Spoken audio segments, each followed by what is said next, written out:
Ben, bonjour à vous deux, bonjour Robert, bonjour Joël. Bonjour, bonjour Joël, Lucie. voilà, Bonjour on est Joël. content que tu sois avec nous, puis je te demanderai de te présenter un peu plus parce que Robert et moi, on a l'habitude d'échanger assez régulièrement depuis un bon bout de temps. Mais dans cette vidéo qu'on va publier sur nos pages, on veut aborder un thème particulier où tu as toute ta pertinence. Alors, on veut parler, puis vous pourrez préciser là, avec moi tout à l'heure le lien entre les professionnels et leur ordre professionnel et ce qu'on vit là, présentement ou ce qu'on a vécu durant les 2 dernières années. Et entre autres, il y a eu, ces temps-ci, circule de l'information sur des plaintes qui ont été adressées à des professionnels qui se sont exprimés contre et pour les mesures de sanitaire. On dit ça comme ça parce qu'on entend plus parler des plaintes qui ont été adressées à ceux qui se sont adressés contre les mesures, mais il y en a aussi des plaintes des gens qui ont parlé des mesures en faveur de celles-ci et on se plaint, on adresse cette plainte-là à la fois sur le contenu qui est abordé que sur le ton, sur la façon dont c'est fait. Alors ça va être intéressant d'en parler. Et j'avais envie de contextualiser un peu cette situation, puisqu'on est tous des professionnels et on est aussi, bon, je peux parler de mon expérience à moi. Quand j'ai commencé à observer ce qui se passait, je le faisais à partir de ma formation puis de mon expérience comme ayant été pendant 25 ans un professeur, mais aussi quelqu'un qui faisait de la recherche. J'ai dirigé pendant 25 ans des équipes de recherche à niveau doctoral. J'ai aussi été psychologue pendant tout ce temps-là. Et ce qui s'est passé, entre autres au tout début, lorsqu'ils ont imposé le confinement et la distanciation sociale, c'était pour moi très surprenant, mais à la limite choquant. Parce que je vais vous dire ce que j'ai fait. Quand on est un chercheur, la première chose qu'on va faire, c'est on va regarder la revue littérature, les écrits sur le sujet. Et comme j'étais à Radio-Canada, je m'étais offerte pour aider bénévolement les gens qui vivaient le confinement. J'ai fait ce que j'aurais fait comme scientifique. J'ai été voir qu'est-ce qui existait sur ces deux mesures dans la littérature scientifique. Et à ma grande surprise, il n'existait rien. C'est-à-dire qu'il n'y avait pas eu de recherche faite sur deux mesures qui étaient imposées mondialement. C'est pour ça que je vous dis, il y avait quelque chose de l'ordre de la grande surprise, mais aussi le choc. Alors, bon, il faut savoir que sur un plan éthique, la situation est impossible. Puis j'aimerais bien que les gens qui connaissent moins la recherche comprennent que quand on fait une recherche, on doit passer par un comité d'éthique. Et ce comité va décider si on peut la faire ou pas selon les effets que peuvent produire l'expérimentation sur les participants. Et quand l'expérimentation risque de provoquer des torts, on va refuser la recherche ou encore on va l'accepter dans la mesure où les participants acceptent de subir ces torts, souvent en échange d'une compensation financière. Je ne sais pas si vous comprenez. Alors, dans ma tête, je me disais, attendez, je comprends pourquoi il n'y a pas eu de recherche sur le confinement et la distanciation sociale obligatoire. C'est parce que ça aurait causé trop de tort. Et à l'époque, effectivement, je faisais des chroniques à Radio-Canada et quand j'ai partagé ce point de vue de chercheur, le lendemain, on m'a appelé pour me remercier. Remercier pas gentiment, c'est-à-dire me dire, ben, t'arrêtes de faire des chroniques sur ce sujet.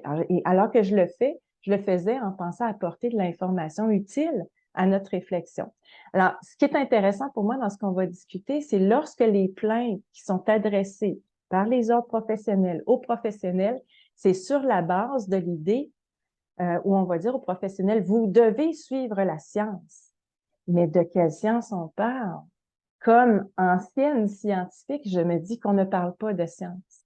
C'est pas du tout la science puisqu'il n'y a pas de support scientifique. Puis je me souviens, j'avais été assez loin dans mes recherches. J'avais même demandé à une connaissance qui était médecin à l'époque. Donc, qu'est-ce qu'ils t'ont envoyé comme support scientifique pour justifier ces mesures-là? Je voulais savoir si un psychologue n'avait pas ce qu'il fallait pour juger de la science, de la science derrière ces mesures-là. Je me disais peut-être que les médecins ont reçu de l'information que j'ai pas. Et elle m'a envoyé la seule recherche qu'on lui avait fournie de la part du gouvernement. Et c'était une étude qui datait, qui était pas récente, là, qui datait d'au moins 50 ans passés, qui portait le titre confinement, mais quand on lisait, vous savez que souvent on s'arrête au titre, qu'on lit pas le contenu, mais quand on fait de la recherche, il faut lire l'ensemble du document. Et quand on lisait l'article, En fait, le confinement en question, c'était une fermeture des écoles pendant 2 semaines et le reste de tout le système économique continuait à fonctionner. Alors, il y avait vraiment un malentendu entre ce qui était annoncé dans le titre et, bon, lorsqu'on parle de confinement et le contenu. Alors, j'espère que ce que je vous dis peut éclairer la discussion qu'on va avoir pour vous expliquer qu'on se trouve dans une drôle de situation. Tous les professionnels qui reçoivent des avertissements qui sont censurés lorsqu'on parle de consensus scientifique. Ça devient mêlant. Et pour nous-mêmes, on se retrouve à se dire, ben, coudonc, est-ce qu'on est fou? Qu'est-ce qui se passe en ce moment sur un plan scientifique, mais qui a l'air d'être teinté de la politique?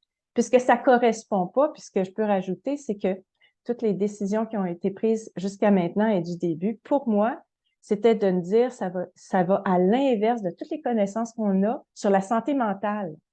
Et c'est pour ça que j'ai voulu aller voir sur le plan de la médecine, qu'est-ce qui était dit là-dessus. Et là, c'était un grand vide. Alors, je me disais à cette époque-là, le comité, la cellule de crise ne consulte pas des gens en psychologie pour prendre des décisions comme celle-ci. Alors, je te laisse, voici mon introduction. Je te laisse, Joël, te présenter, puis je vais nous laisser discuter assez librement, puis bon, 15 minutes avant la fin, là, on se préparera à terminer pour pas alourdir cette discussion-là outre mesure. Joël, qui es-tu? Oh, qui suis-je?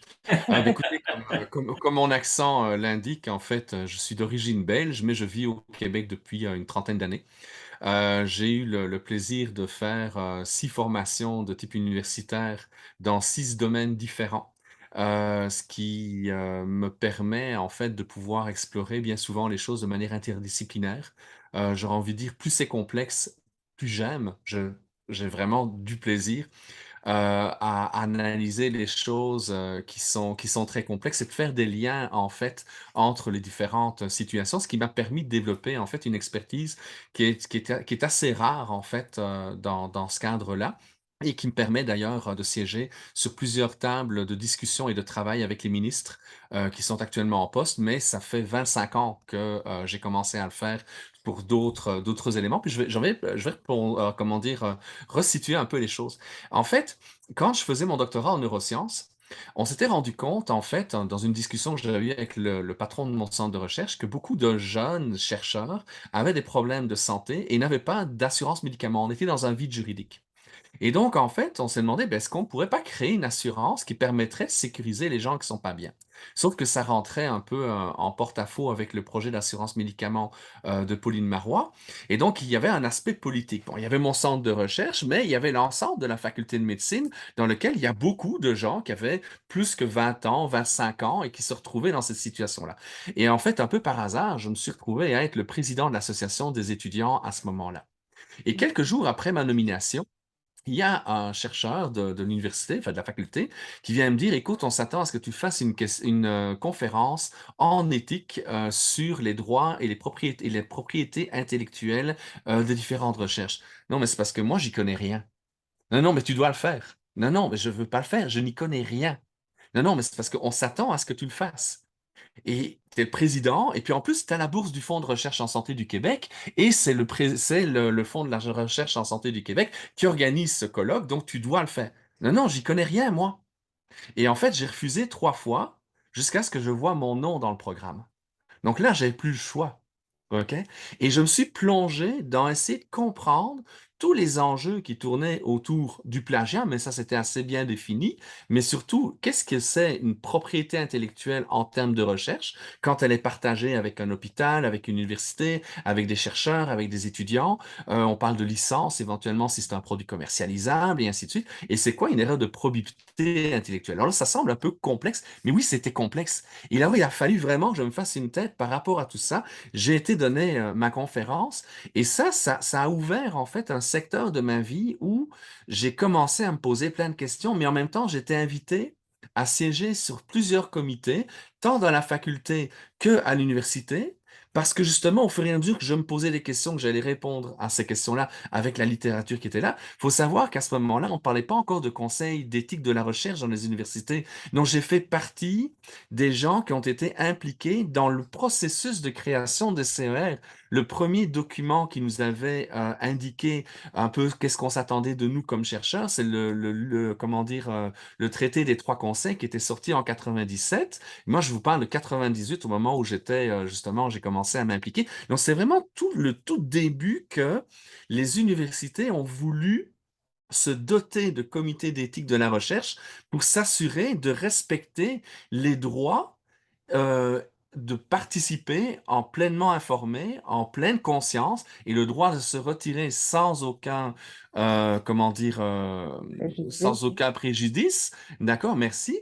Et donc, en fait, on était vraiment tout à. Et puis au départ, je pense que la plupart des chercheurs avaient l'éthique qui était vissée à leur colonne vertébrale, mais ils ne se rendaient pas compte qu'ils faisaient déjà de l'éthique. Donc, il y avait des gens qui faisaient des choses très, très belles. Surtout, je dirais, j'étais probablement chanceux d'être dans un groupe de patrons qui étaient vraiment avant-gardistes par rapport à ça.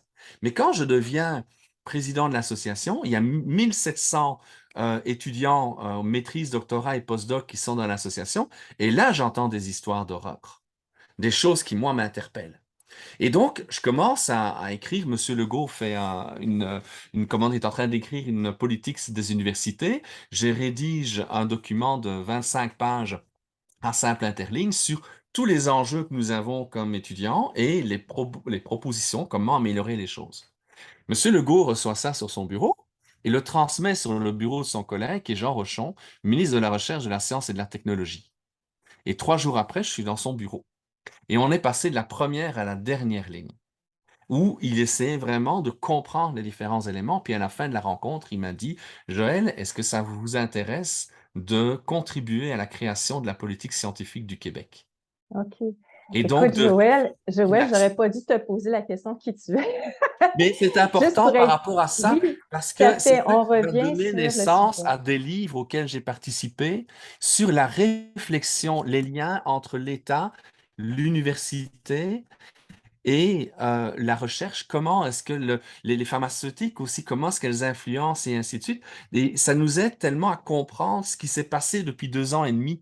Et malheureusement, quand toi, tu as nommé des choses à Radio-Canada dans ta chronique, moi, je n'ai jamais compris pourquoi tu as été remercié, parce que c'était des éléments avec lesquels moi, j'étais très à l'aise. Les ministres étaient à l'aise, d'accord, puisqu'il y a des réglementations qui se sont faites. Les universités sont conscientes de ça, mais on tape sur les doigts. Ça n'avait pas de sens.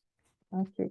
Hey, merci. Donc, ça permet de comprendre ta pertinence dans la discussion qu'on va avoir. Tu étais à l'origine, dans le fond, des comités d'éthique, de cette sensibilité à l'éthique. Je dirais pas à l'origine, mais j'ai fait partie des gens qui ont travaillé sur ce processus-là. Puis j'aurais envie d'ajouter, il y a eu un dossier qui a été fait par le Journal de Montréal il y a quelques jours, il y a quelques semaines, pardon, qui citait le nombre de professionnels qui étaient sous enquête. Et je suis sous enquête au niveau de mon ordre professionnel parce que j'ai posé des questions éthiques. Donc c'est assez particulier parce qu'à la fois, je travaille avec des ministres pour essayer de trouver des alternatives ou des adaptations entre les consignes de la santé publique et l'application sur le terrain. Et en même temps, il y a des gens qui sont dérangés de mon intervention parce que je pose des questions publiquement, j'amène le dossier de l'éthique et donc il y a des plaintes qui auraient été déposées, donc une enquête à mon égard auprès du syndic de l'Ordre des psychologues. Oh mon Dieu. Ouais, c'est vrai que c'est choquant. Je sais pas si pour les gens, le terme éthique aussi est assez clair pour eux, mais comment tu le définirais, puis en quoi c'est si important d'en parler maintenant, dans tout ce qu'on vit depuis 2 ans, justement? Mais en fait, c'est important d'en parler depuis le début. Tu sais, comme tu le disais tout à l'heure, Lucie, c'est important que des chercheurs se posent des questions sur les finalités, sur les moyens et sur les procédures de recherche. Il y a eu trop souvent, écoutez, on va parler du procès Nuremberg qui a été, comment dire, orchestré à la fin des années, à la fin de la guerre 39-45, où on s'était dit, on ne veut jamais plus ça. Mais ça, là, on parle de 46, 47, 48 pour le procès de Nuremberg, et on parle de 1997, donc presque 50 ans avant qu'on ait le premier document qui donne des lignes claires pour orchestrer la recherche d'un point de vue éthique. entre les deux, pendant la cinquantaine d'années, il y a eu beaucoup de choses problématiques. Des essais de médicaments qui ont été mal encadrés, il y a eu de l'usage de personnes vulnérables sans leur consentement, il y a eu un paquet d'éléments qui posaient problème. Et donc, l'éthique, c'est de réfléchir, nous comme chercheurs, euh, surtout quand on est payé par l'État, on doit se poser des questions. Par exemple, le clonage, est-ce qu'on est d'accord ou pas avec le clonage? Mais on a déterminé que le clonage humain était interdit. En tout cas, au Canada, c'est comme ça. Dans la plupart des pays européens aussi. Sauf que je pense que l'Angleterre a laissé certaines portes ouvertes au niveau de l'animal, mais surtout la Chine travaille sur le clonage humain. Mm. Donc, on est face à des enjeux globaux importants qu'on doit se poser comme question. L'usage des nanotechnologies, c'est une nouvelle technologie qui est exploitée depuis une quinzaine d'années, qui est hyper complexe.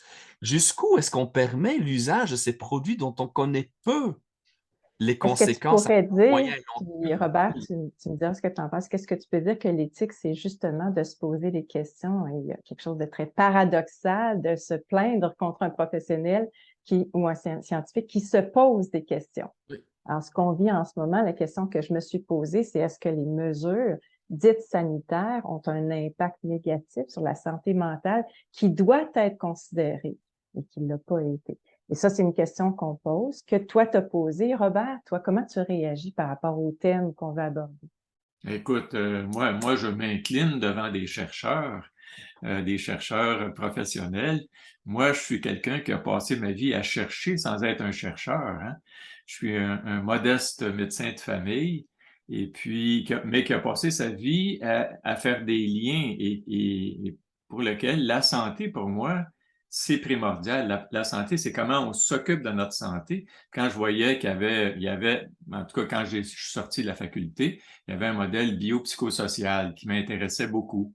Alors qu'on est beaucoup dans le bio, là, tu sais, tant en santé mentale, en médecine, en psychiatrie, j'entends, la biopsychiatrie a pris la place d'une psychiatrie qui était plus inclusive, plus ouverte. Alors, on réduit notre champ d'expertise à ce qui se passe dans la fente synaptique, là, tu sais.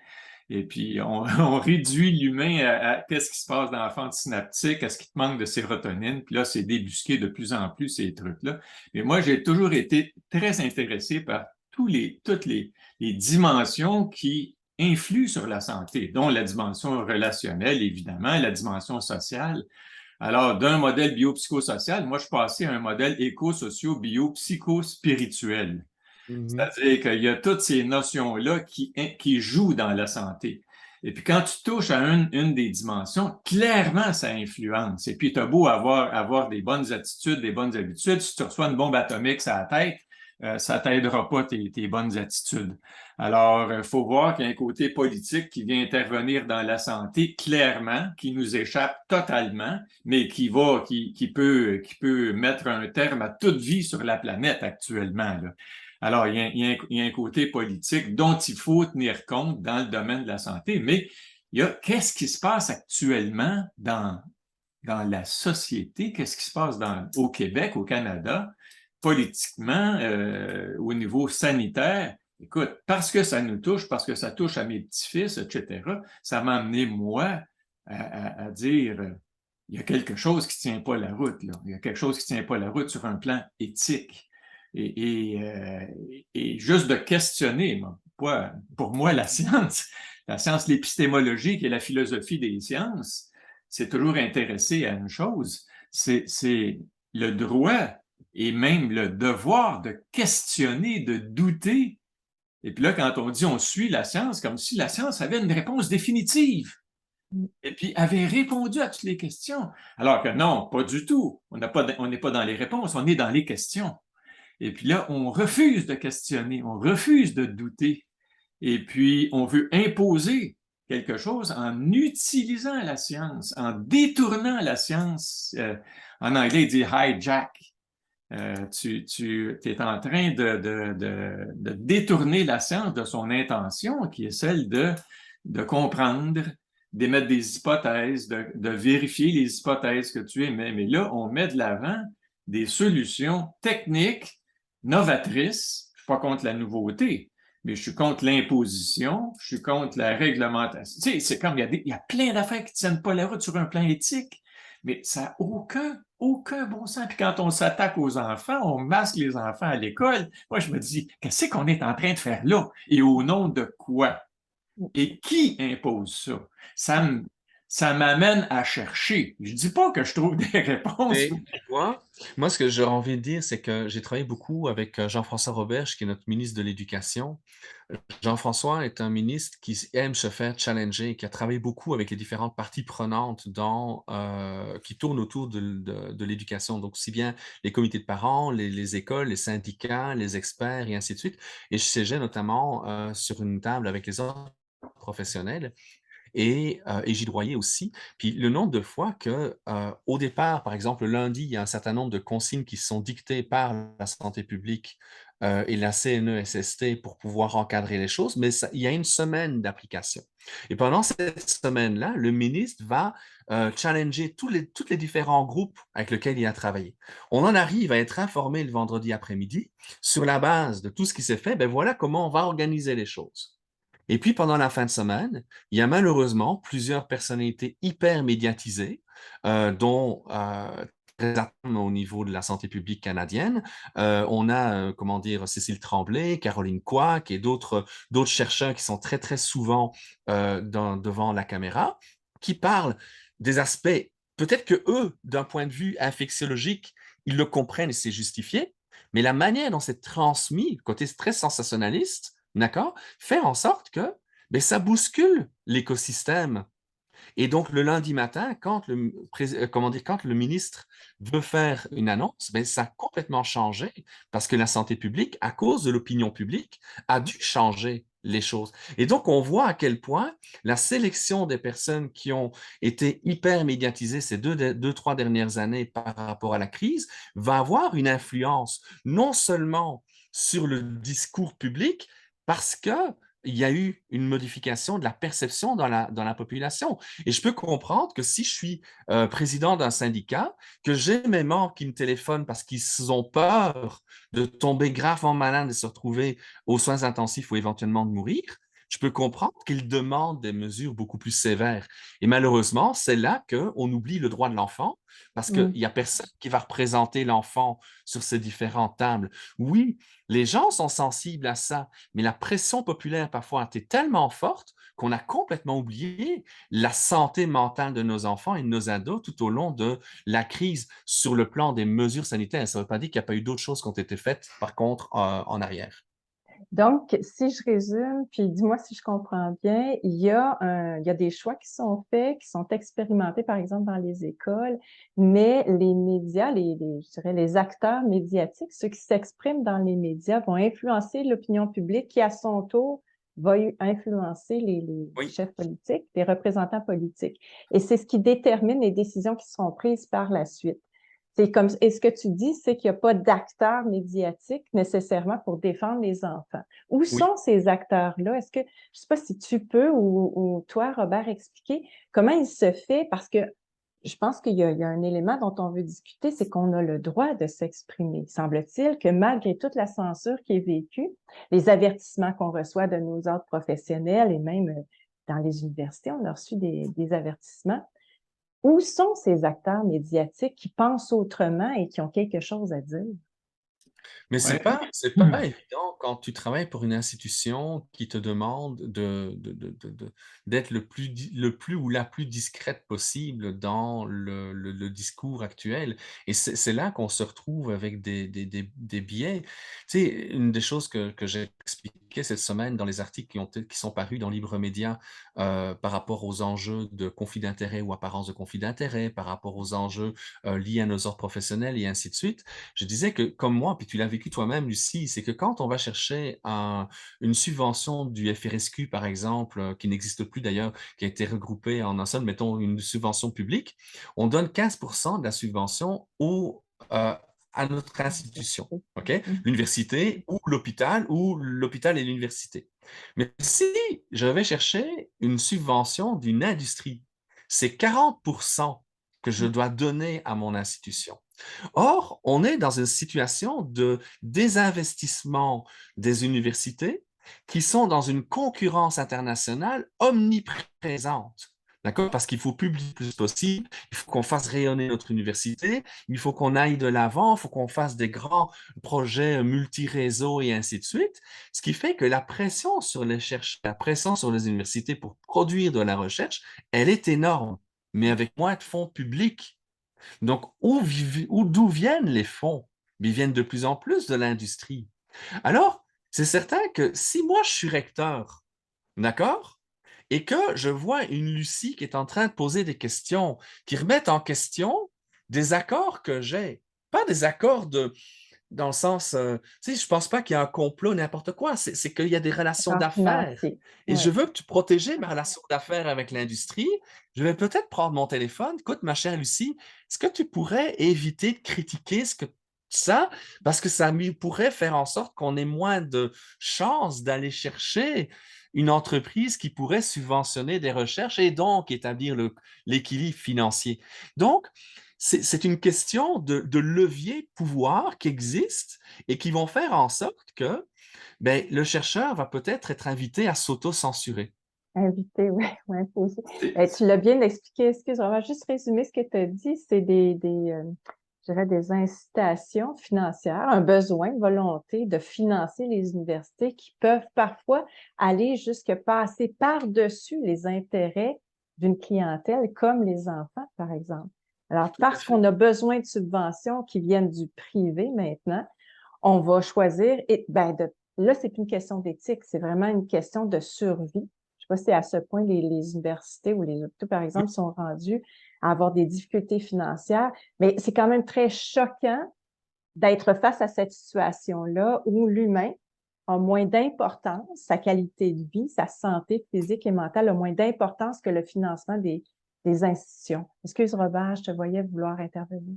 Ouais, l'éthique a toujours été au cœur de ma pratique, hein, puis elle devrait être au cœur de la pratique de tous les médecins. On a un code de déontologie, tu sais, puis le premier principe, c'est de ne pas nuire. Ça, c'est le premier principe, ne pas nuire. Savoir que toutes les interventions qu'on va, que ce soit diagnostic, thérapeutique, préventive, il y a un potentiel de nuisibilité qui est là, hein, une nuisance, on peut nuire sans le vouloir, sans le savoir, et puis d'être très, très au fait de ça, qu'il y a une possibilité de nuire, donc d'induire des effets secondaires qui sont plus importants que ce qu'on souhaite. Des fois, le traitement est pire que la maladie qu'on souhaite traiter. C'est un peu ça, ou le risque sur lequel on souhaite intervenir. Alors, il y a eu, par exemple, cette semaine, une étude qui a été publiée en preprint avant qu'elle soit publiée dans une revue révisée par des pairs, ce qui est toujours très dangereux. Hein. Révisée par des pairs, les pairs, là, c'est P-A-I-R-S, c'est pas P-E-R-E-S, là. Révisé par les pairs, là. C'est souvent des gens qui sont reconnus, qu'on peut appeler des écoles, des Key Opinion Leaders, là, tu sais, qui ont des croyances, qui ont une renommée, qui ont une réputation, et puis qui regardent les études, puis si ça va à l'encontre de leurs croyances, ça se peut que par définition, ils disent on rejette ça. C'est parce que ça tient pas la route, parce que ça dérange nos croyances, ça dérange nos consensus. Puis bon, mais ça a été prépublié, ça a été fait à Bangkok. Une étude très simple, prospective, et c'est la première étude prospective chez des jeunes. Ils ont pris 300 jeunes, 313 jeunes, et puis ils ont fait avant l'injection, ils ont regardé l'électrocardiogramme, ils ont fait des tests de troponine, de CK, ils ont fait des tests biologiques, biochimiques, et puis là, ils leur ont donné l'injection, puis on regardait après ça. Est-ce que l'électrocardiogramme a changé chez les jeunes, tu sais, 12 à 18 ans, tu sais? Et puis on noté 30% des jeunes, 30% des jeunes avaient des effets secondaires sur le plan cardiaque. Il y en a eu un qui est hospitalisé, 1 sur 300 qui est hospitalisé pour une myocardite. Ils ont fait des tests IRM. Ils ont fait toute une batterie de tests. Puis ça n'a pas coûté des fortunes, ça. Comment ça se fait que c'est fait à Bangkok, puis ça n'a jamais été fait aux États-Unis ou ici, au Canada? Comment ça se fait alors qu'on avait des indices à l'effet que ça affectait les jeunes? puis dans quelle mesure, dans quelle proportion.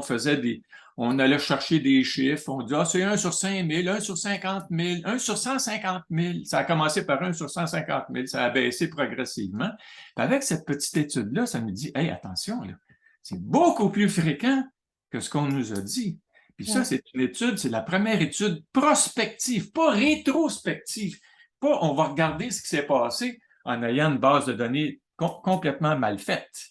Et puis où on recueille mal les données actuellement, là, des effets secondaires. Mais on a eu des indices à l'effet que les jeunes étaient affectés. Mais dans quelle mesure et à quel point? Il a fallu attendre une étude de Bangkok.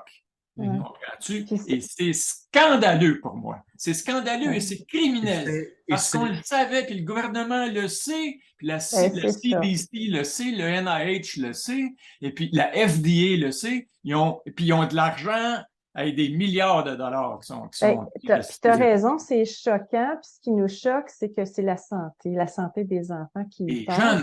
Et l'autre idée, c'est si nous, on le sait, si nous, le simple citoyen, là, on n'est même plus dans la pratique, on est capable d'aller chercher cette information-là. C'est impossible que les gouvernements ne le savent pas et que les médias restent silencieux par rapport à ça. Alors ça, c'est très important de le réaliser. C'est très difficile pour les médias parce que, tu sais, j'ai été approché par plusieurs équipes de journalistes qui sont restés beaucoup dans le discours unidirectionnel comme on le voit depuis 2 ans et demi, on a regardé de quelle manière, en fait, on pouvait aborder les choses de manière beaucoup plus large, de manière beaucoup plus éthique et tout ça. Et donc, on travaille sur différents angles qui pourraient être faits et à un moment donné, ça s'arrête. Donc, il y a des journalistes qui ont tenté de faire des choses ou des animateurs qui ont tenté de faire des choses. Mais la pression qui est mise actuellement, même sur les médias, de rester uniquement dans un discours unidirectionnel. Prenons l'affaire Provo. L'affaire Provo, Patrick est un des plus grands spécialistes de l'ARNM, d'accord? Le Journal de Québec, et c'est relayé à travers toutes les plateformes de Québecor, va diffuser de la lettre de Patrick, d'accord? Et en fait, c'est un débat. Lui, ce qu'il demande, c'est est-ce qu'on pourrait réfléchir sur l'ensemble des choses, notamment sur la vaccination des jeunes. Et il faut savoir que le tableau des personnes qui sont gravement malades et éventuellement, malheureusement, qui vont décéder, parce qu'on ne peut pas nier qu'il y a des personnes qui vont malheureusement décéder suite au fait d'avoir attrapé le virus, c'est le même tableau que le premier rapport qui est sorti au printemps 2020 par la santé publique italienne, c'est-à-dire 99% et plus des personnes qui sont gravement malades et des personnes qui décèdent, ce sont des personnes qui ont des comorbidités importantes et pas les jeunes. D'accord? Donc, ça Patrick m'intéresse. Oui. sort Qu'est-ce ça. que tu dis? Ça s'arrête? Qui arrête? Qu'est-ce qui Il y a arrête? une pression qui a été mise à travers, en fait, Twitter. Donc, il y a des gens qui ont réagi vertement contre la lettre de Patrick et c'est là qu'on voit que la pression sur les médias pour rester très centré sur le discours unidirectionnel va être faite aussi à travers les réseaux sociaux, à travers des personnalités qui ne défendent qu'une seule et unique manière de dire les choses. Et c'est là qu'on voit que les médias aussi sont coincés là-dedans. Donc, moi, je n'ai pas envie de lancer la pierre aux médias. Au contraire, j'ai vu des tentatives d'élargir le débat. On regarde Radio X à Québec qui a essayé d'interviewer d'autres personnes. Et puis, il y a eu à un moment donné un homme politique qui a déchiré sa chemise comme quoi c'était scandaleux d'avoir interviewé quelqu'un. Regardons les réactions suite au fait qu'on a interviewé M. Raoult, Dr Raoult à Radio-Canada. D'accord? Donc, Stéphane Bureau, on a été solidement questionné par rapport à ça. Donc, on voit que quand des journalistes et des animateurs essayent d'ouvrir le débat, eh bien, il y a des gens qui, grâce aux médias sociaux, puis ce sont des personnalités publiques reconnues, qui vont amener tellement de pression que les médias sont obligés de reculer. Alors, les médias reculent, le gouvernement recule. OK, qu'est-ce qui est en train de se jouer de cette manière-là? Et les autres professionnels sont pris là-dedans aussi. Est-ce que je peux me permettre de nuancer ou d'apporter une question? Parce que la manière dont tu le présentes, c'est comme si ça vient de la population qui fait une pression sur les médias et les gouvernements pour maintenir un seul discours. Je me demande jusqu'à quel point les médias ou les gouvernements instrumentalisent pas les réactions dans les médias sociaux parce qu'on ne parle pas des autres personnes qui commentent, mais inversement, ces informations-là qui sont en train de devenir très critiques par rapport à la politique et par rapport aux médias. Alors, c'est comme si, la manière dont tu le présentes, c'est comme si on ne tenait compte que d'une opinion qui dit, ben, on ne veut pas Unidirectionnel, c'est ça entendre. que je veux Tout dire, à fait. directionnel. Alors que dans les médias sociaux, ben, il y a plusieurs commentaires, plusieurs critiques qui sont données et qui vont dans le sens d'une volonté, d'un débat, d'entendre d'autres scientifiques s'exprimer. Excuse, Robert. Oui. Moi, je pense que le gros problème actuellement, hein, c'est que on parle de consensus. Il y a un consensus? Non. Il y a une consensure. Il faut changer consensus par consensure. Il y a une censure qui s'exerce à tous les niveaux, tous ceux qui posent des questions, qui s'interrogent, et c'est notre job, c'est notre travail de faire ça. Constamment de questionner, de douter, et puis de les poser, ces questions-là. Mais ça induit du doute dans la population et on ne veut pas qu'il y ait aucun doute. Les vaccins sont safe and effective. Ils sont ni safe ni effective. On peut-tu le dire? On peut-tu le mentionner? Si tu mentionnes ça, c'est-à-dire qu'ils ne sont pas safe pour tout le monde. Ça ne veut pas dire que tout le monde a des effets secondaires, puis tout le monde va souffrir de ça. Ça veut dire qu'il y a des sous-populations pour lesquelles il n'y a pas d'avantage, puis il y a des gros inconvénients. Et ça, c'est en particulier les jeunes, et puis ça a été imposé aux jeunes. Ça a été imposé de toutes sortes de façons. Et puis, il y a eu, même chez les jeunes, entre eux, il y a eu une pression qui s'exerçait sur les uns et les autres afin d'amener ce consensus-là chez tous les jeunes, une manipulation des esprits, une utilisation de leur amour pour le sport pour imposer pour continuer à faire du sport, de se faire vacciner. Et puis, il y a plein de parents qui ont été pris dans un conflit énorme autour de qu'est-ce que je dois faire pour la santé mentale de mes enfants. Si je vais à l'encontre si je vais dans le sens de hey, je sais que ça peut induire quelque chose de grave chez mon jeune, mais d'un autre côté, si je le prive de recevoir la vaccination, je le prive de participer à des activités alors qu'ils sont déjà en détresse, ils ont déjà de la misère. Tu sais, qu'est-ce que je fais comme papa, comme maman? Mais c'est terrible, ça. Et puis, c'est terrible. Et puis, les organisations qui devraient nous aider, l'Association des pédiatres du Québec, la Société canadienne d'obstétrique-gynécologie pour la vaccination chez les femmes enceintes, etc. Toutes ces organisations-là qui devraient se manifester, qui devraient donner, c'est quoi leur point de vue? C'est pas juste la santé publique qui a le droit de parole, et puis la santé, c'est quelque chose qui est justement, qui fait appel à toutes sortes de regards pour dire, attention, là, vous réalisez pas ce qui est en train de se produire. Mais tout le monde est confiné au mutisme. Comme le dit Joël, il y a des tentatives, mais elles sont étouffées.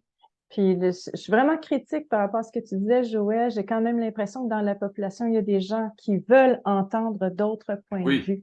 Et les médias reçoivent cette pression-là également. Et il y a un choix qui est fait dans les médias et sur le plan politique de ne présenter qu'un point de vue, alors qu'ils savent très bien qu'il y a des effets secondaires. Puis s'ils ne le savent pas, il y a un manque, il y a une incompétence, nécessairement. C'est pas possible que monsieur, madame, tout le monde ait accès à certaines informations et que les chefs politiques n'en parlent pas, ni les médias. Parce que là, on parle pas juste d'un choix, on parle d'effets importants sur la santé des jeunes, ben de tout le monde, par l'injection, mais par les mesures qui ont été mises en place. Comment expliquer ça? Puis moi, j'ai envie qu'on soit positif malgré tout. Joël, tu disais tout à l'heure qu'on peut s'exprimer. Qu'est-ce que tu vois comme possibilité d'expression chez les professionnels et scientifiques?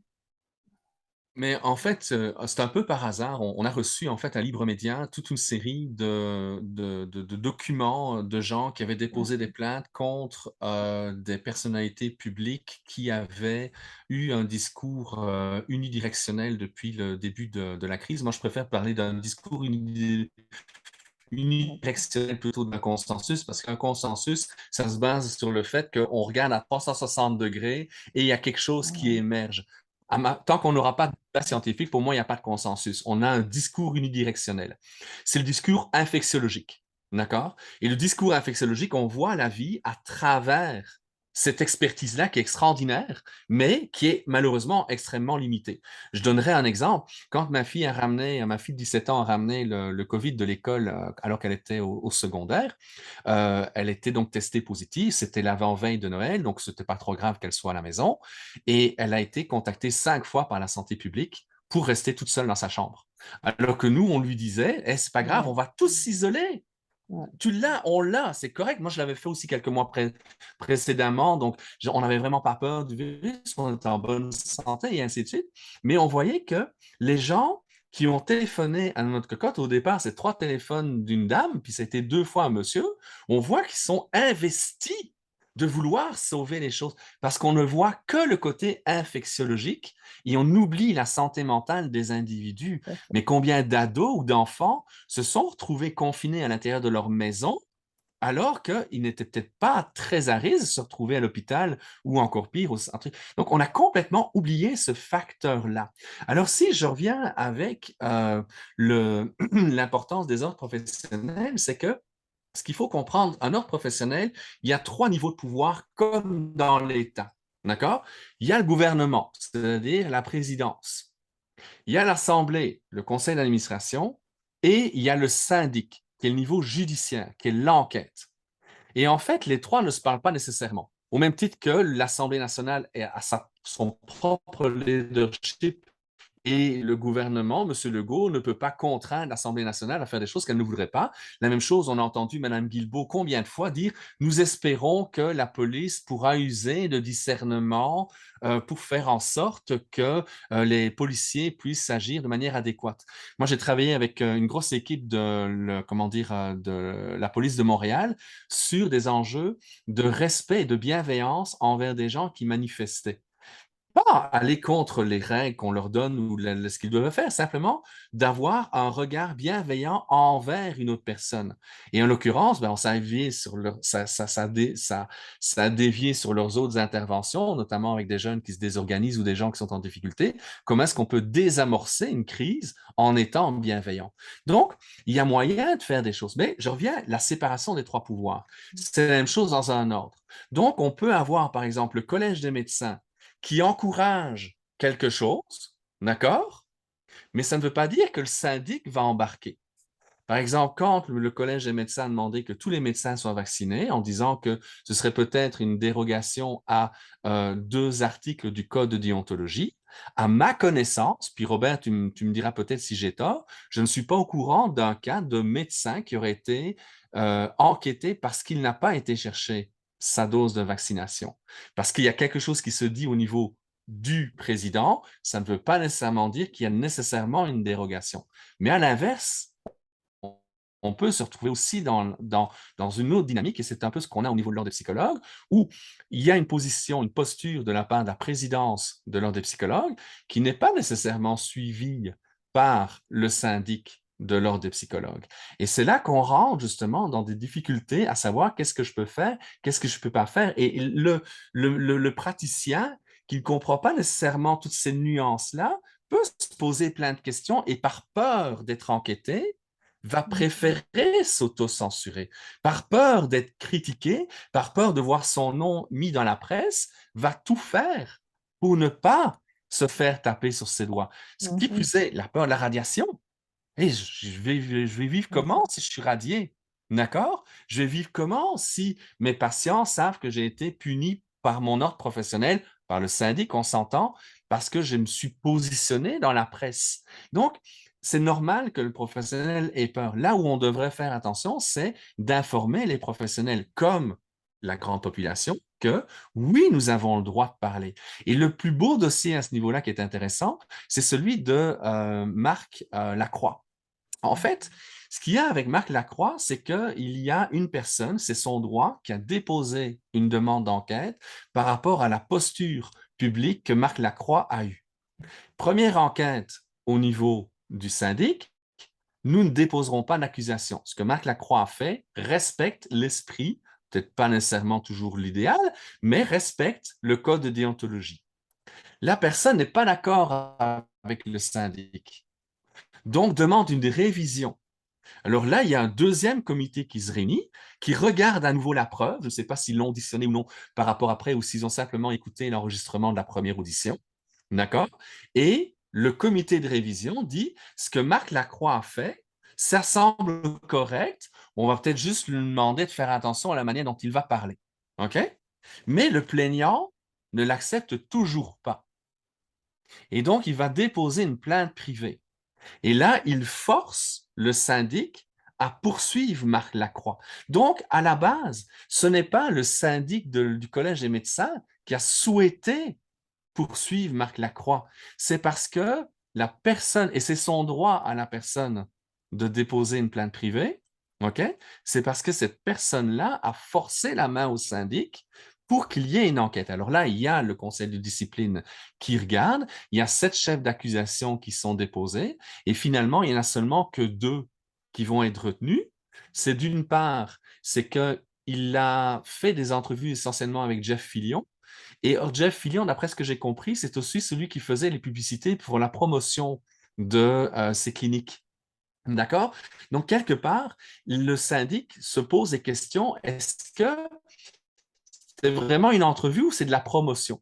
Et ça, c'est une question qui est très à l'aise. Ça n'a même plus rien avec la crise sanitaire. C'est une question qui est entièrement logique de poser de cette manière-là. Le deuxième élément, c'est qu'il y aurait eu une cinquantaine d'échanges sur Facebook ou Twitter ou les réseaux sociaux qui manquaient peut-être un petit peu de nuance ou de bienveillance. Et c'est là-dessus qu'il est. Donc, il n'a pas été tapé sur les doigts pour le fond de ses critiques, mais sur la forme qu'il a utilisée pour critiquer. Donc ça veut dire quoi? Mais grâce à comment dire, à ce jugement-là, ça montre en fait aux professionnels de la santé que nous pouvons parler. Et c'est important. Pourquoi?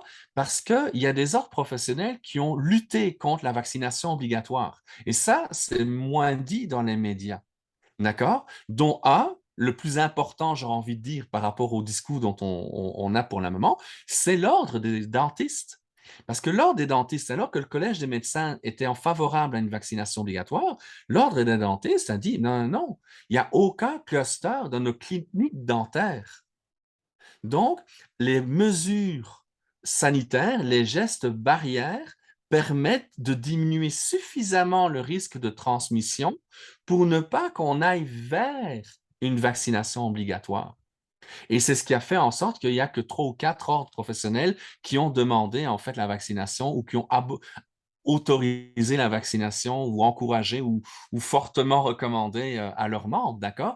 Et c'est là, donc si je reviens avec le message central, c'est que oui, nous pouvons parler, nous devons parler, le tout, c'est de faire attention à la manière dont on le fait.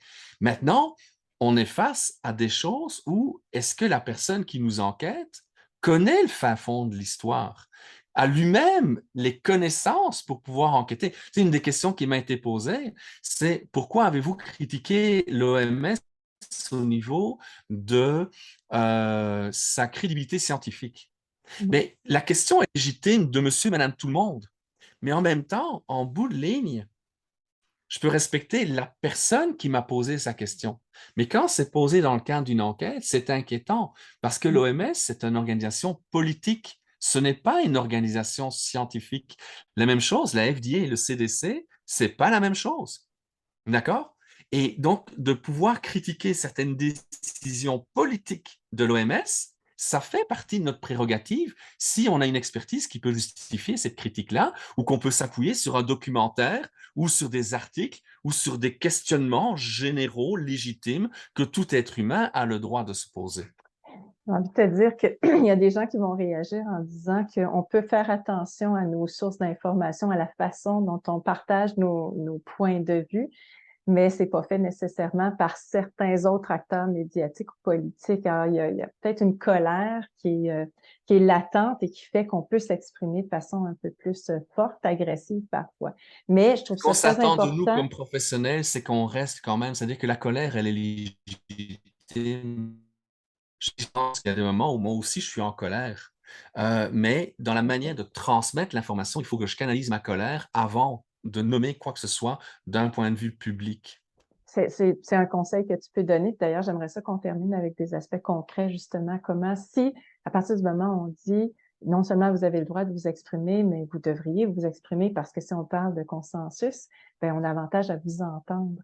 Mais quand on dit colère, c'est ce que je te dis, c'est que il y a des gens qui ont accumulé beaucoup de colère en entendant certains acteurs médiatiques ou politiques s'exprimer avec colère, avec mépris aussi, avec des termes qui sont qu'on dit même pas, nous, hein, ils ont utilisé, on a entendu des termes circuler à notre sujet, au sujet des gens qui veulent pas l'injection et tout ça. C'est difficile, mais tu as raison. Alors, retenons ce conseil que tu donnes, c'est avant de s'exprimer, faites un travail sur votre colère, sur vos émotions, puis pour pouvoir partager l'information de façon Oui, puis j'ai posée. envie de dire, il y a des tu sais, professionnels médecins unidirectionnels qui se sont fait enquêter, et ce que le Collège des médecins a dit, c'est qu'ils avaient le droit de s'exprimer. Tu sais, C'est vrai. donc, c'est certain que ça va protéger aussi ceux qui questionnent, même s'ils sont en colère.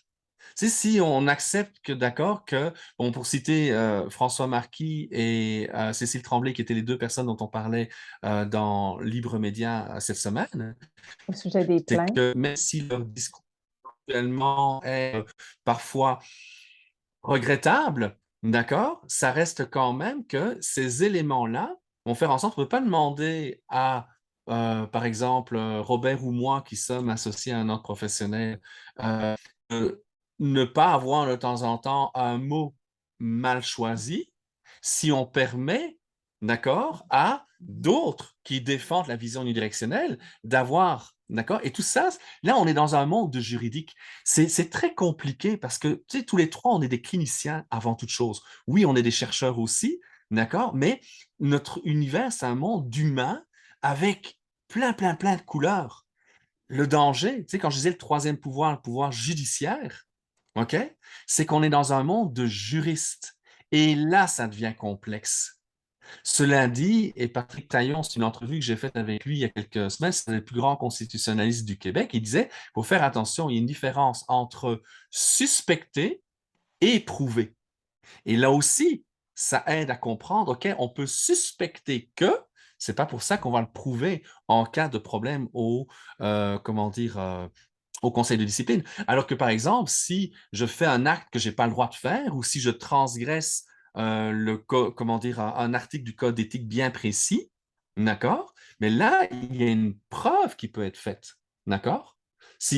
Comprends-tu? Et ça aussi, ce sont des jeux qui nuancent beaucoup les choses. Je suis désolé si c'est technique, je m'adresse un peu plus aux professionnels de la santé pour les rassurer et leur dire, regardez, parlez, parce que plus on va parler publiquement, plus cette vision unidirectionnelle va devoir s'ouvrir pour qu'on ait un vrai débat. Et moi, je pense qu'on doit le faire sur la place publique parce que ne faire un débat éthique que dans le monde universitaire, ce n'est pas nécessairement de l'éthique. Ça ne veut pas dire qu'il n'y a pas une belle réflexion, mais l'éthique, c'est un acte démocratique.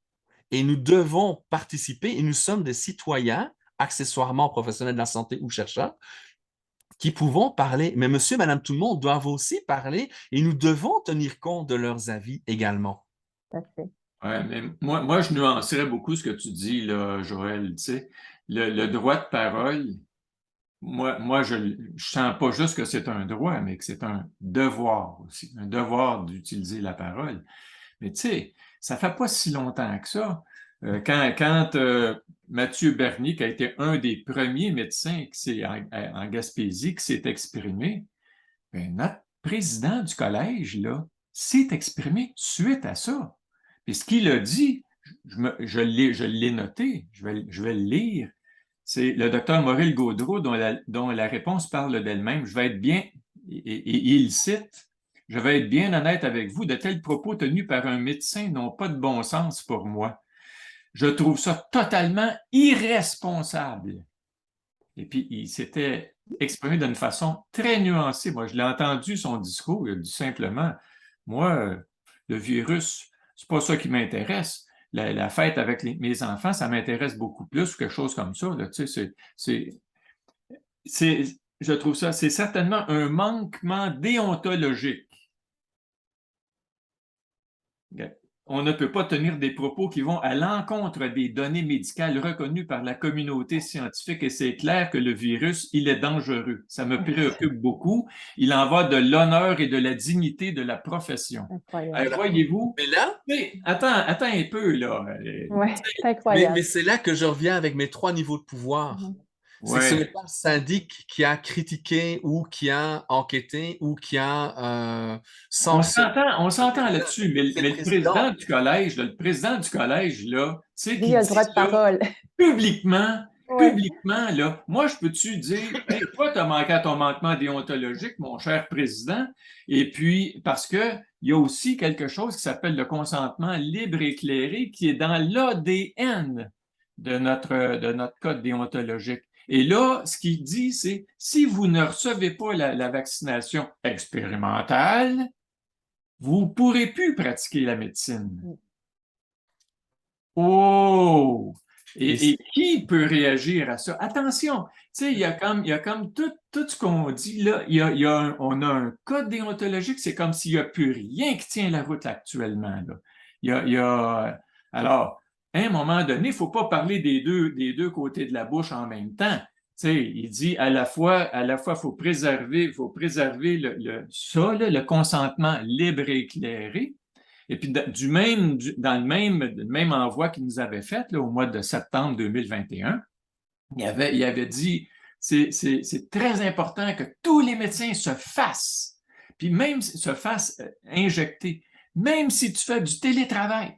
Hey, un instant, tu comprends-tu, là, un radiologiste là, tu sais, qui est capable de travailler à partir de la maison avec son écran, puis d'observer il n'avait plus le droit.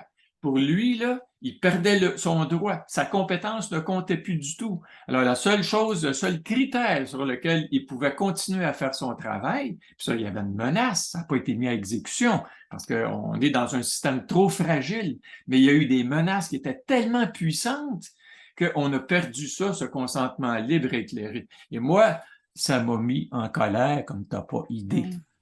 C'est comme, puis de contenir ça, je suis capable de contenir ça, là. Mais à un moment donné, ça se peut que ça sorte tout croche. Parce que je vois qu'il y a quelque chose de très grave qui se passe dans notre société, là. Très grave. Ça a Et puis, dépassé les bornes. C'est je ça. pense que l'éthique, il faut retrouver l'éthique. Il faut, Ouais. Je crois qu'on va je devoir pense, passer par une forme, moi je rêve qu'on crée après les élections une forme de commission Laurent, pas dans une commission charbonneuse avec un objectif Ouais. Je pense de que les gens ont une perdu commission Laurent. confiance.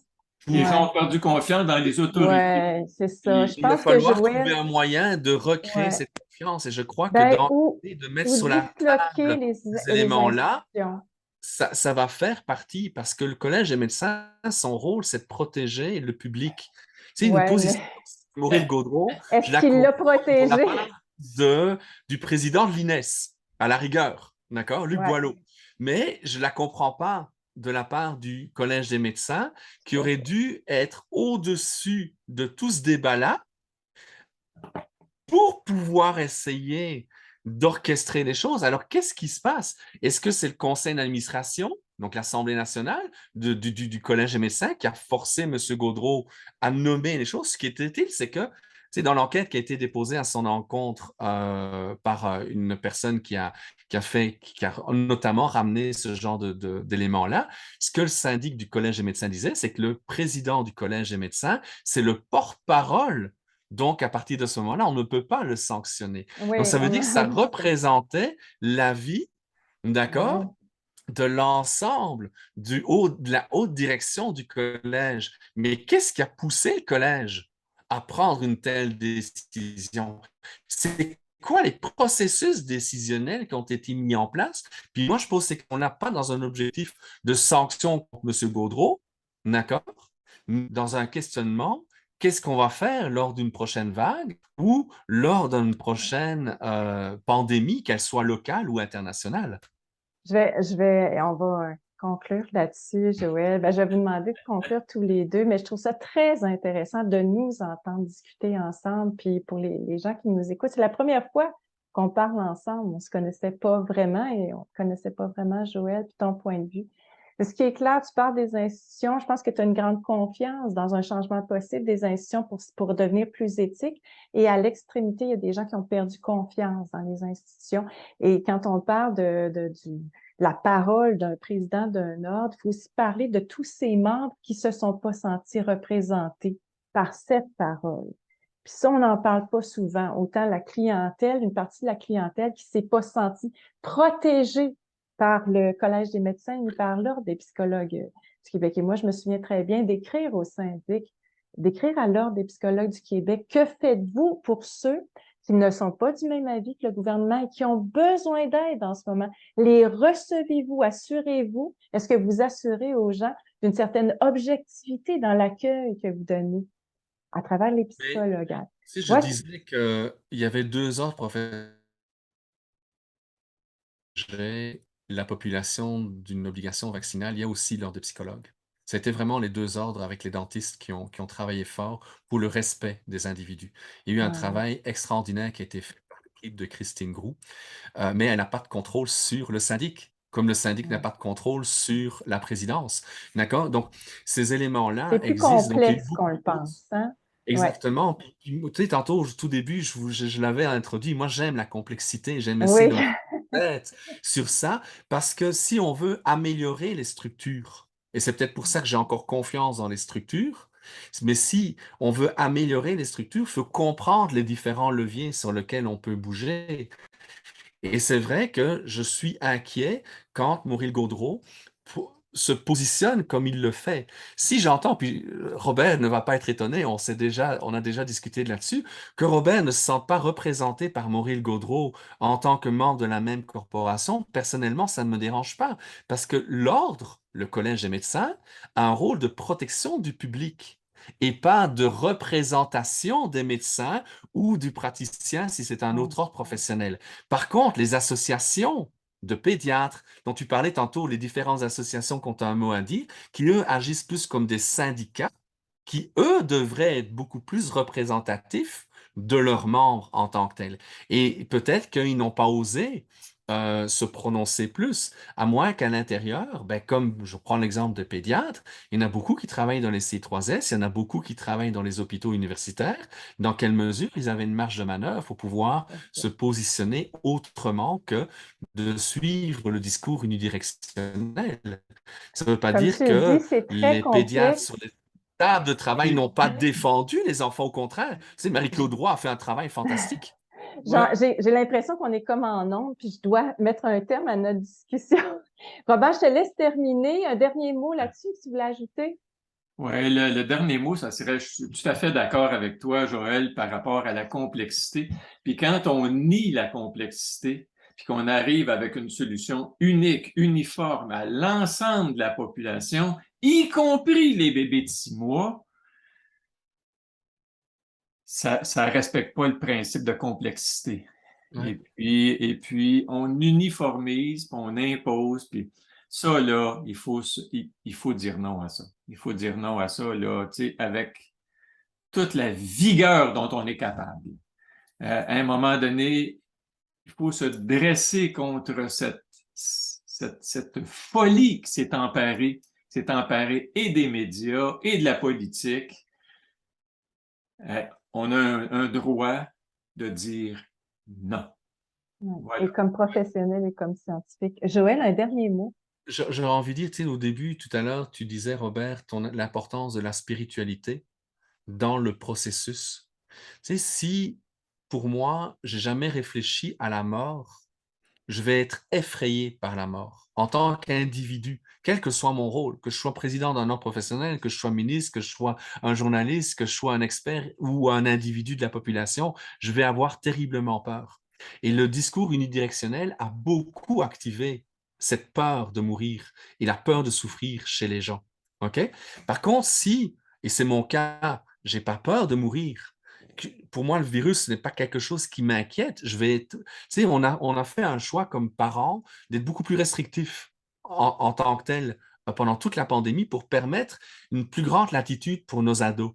Parce qu'on a privilégié leur santé mentale. Donc, on s'est restreint, ma conjointe et moi, pour permettre d'accord, à nos ados d'avoir un peu plus de latitude dans le respect des règles sanitaires, bien entendu. Mais toujours est-il qu'on était à l'aise, ma conjointe et moi, avec l'idée de mourir. Mhm. Mais si on n'a pas fait cette paix intérieure par rapport à cet inévitable arrêt de notre vie, c'est certain qu'on est angoissé. Donc, si on veut arriver à changer les choses, il faut qu'on se pose des questions d'un point de vue spirituel, pas d'un point de vue religieux, mais c'est de redonner du sens à sa vie. C'est se demander qu'est-ce que je fais de ma vie tant que je suis vivant? Et si on se ressent sur la vie et pas la peur de la mort, peut-être que la prochaine crise sanitaire ou la prochaine vague qui va arriver, on va la vivre bien différemment, ce qui change la donne, je crois. Je trouve ça tellement extraordinaire parce que j'ai l'impression qu'on a fait un débat ensemble. Tu me surprends, Joël. J'ai vraiment l'impression qu'avec un point de vue aussi différent du nôtre, quasiment, on a réussi à parler avec bienveillance, avec calme aussi. Et je peux comprendre que, ben, comme professionnel, tu as raison, cette crise qu'on vit, ben, comme professionnel, comme monsieur, madame, tout le monde, ça nous amène à nous questionner sur un plan très différent que ce qui est matériel et même que ce qui est scientifique, qui est spirituel, comme tu le dis.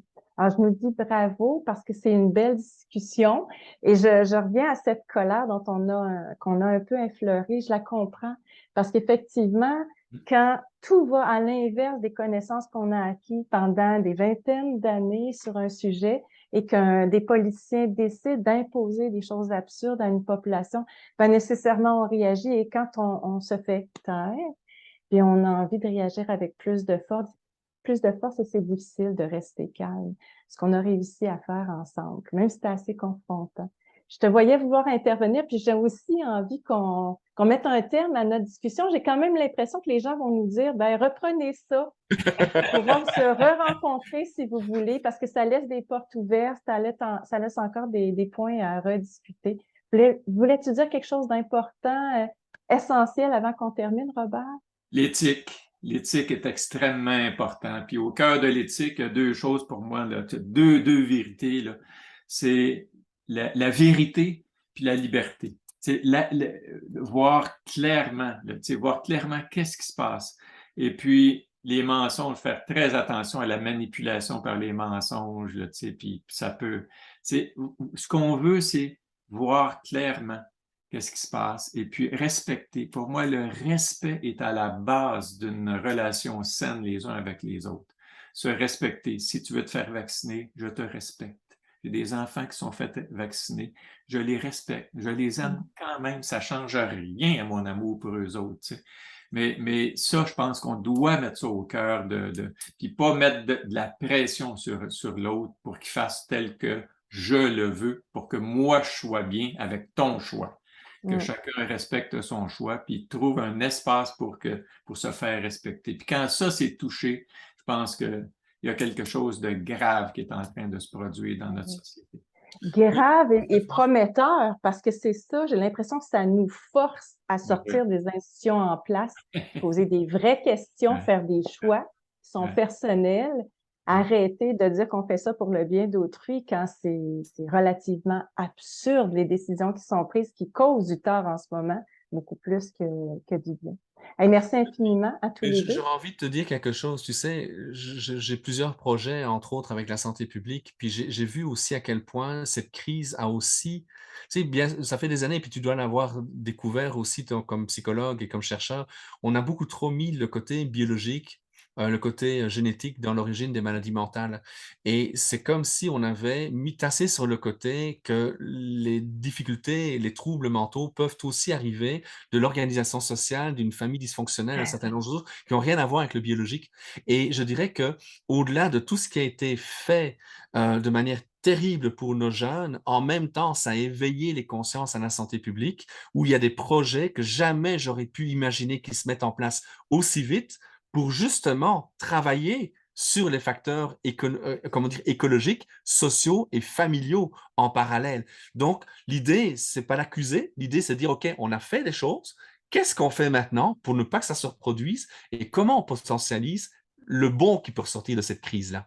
Oui, en espérant que tous les acteurs soient présents, ceux qui pensent différemment et qu'on a fait taire jusqu'à maintenant. Ben, c'est encourageant d'entendre ça. On espère, Joël, que ces comités vont inclure des personnes différentes de celles qu'on a entendues jusqu'à maintenant. On se dit peut-être à bientôt, Avec plaisir. tous les trois. Merci. Merci. Merci, Joël. Merci, Lucie. Merci à vous deux.